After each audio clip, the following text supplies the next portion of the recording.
So lenses is the second category.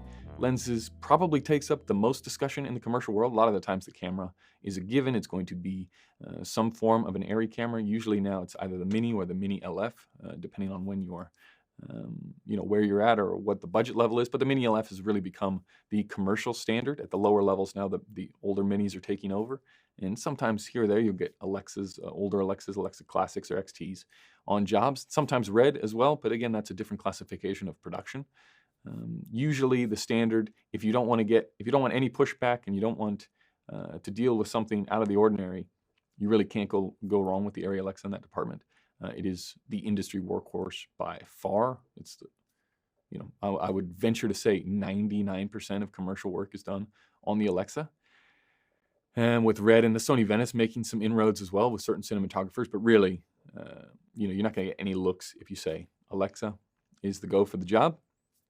Also, what you get with that camera choice is all of the assistants know it.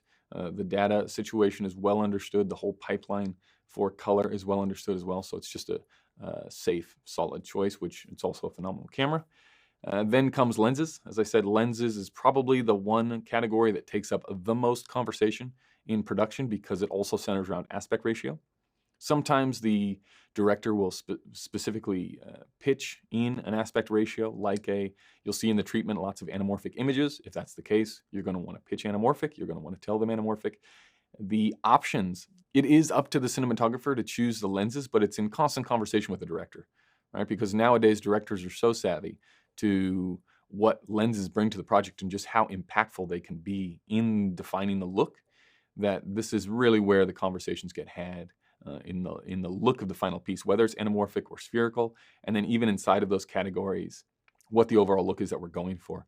And again, it will also depend on the resolution that you're after and what camera format you're shooting, right? These choices are not made in a bubble. It's an ecosystem of the production, and camera and lenses are very intertwined.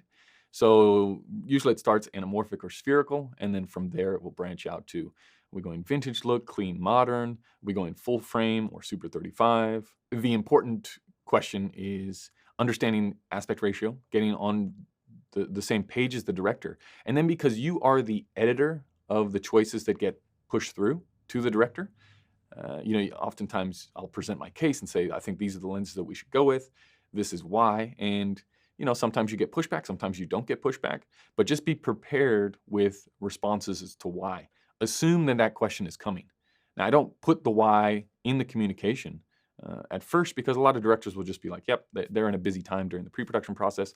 If the lenses are available, which more so than anything else, except for the final category, which we're going to talk about in a sec, I would immediately check on lenses because they are the hardest to come by depending on the market that you're operating in. I wouldn't want to pitch someone a certain idea about lenses that are in town that I know we can get, then come to find out that they're taken on those specific days, and it just sets us back. And it's one of those things that is easily checked beforehand, and you're just making sure that you can provide what it is you're trying to sell, because you don't want to go too hard selling something, then can't get it, and you end up looking ridiculous. So lenses, vintage, clean, anamorphic, modern, old, all of those questions, be sure to get across that as soon as you can in the pre-production process to put yourself in the best possible position to succeed.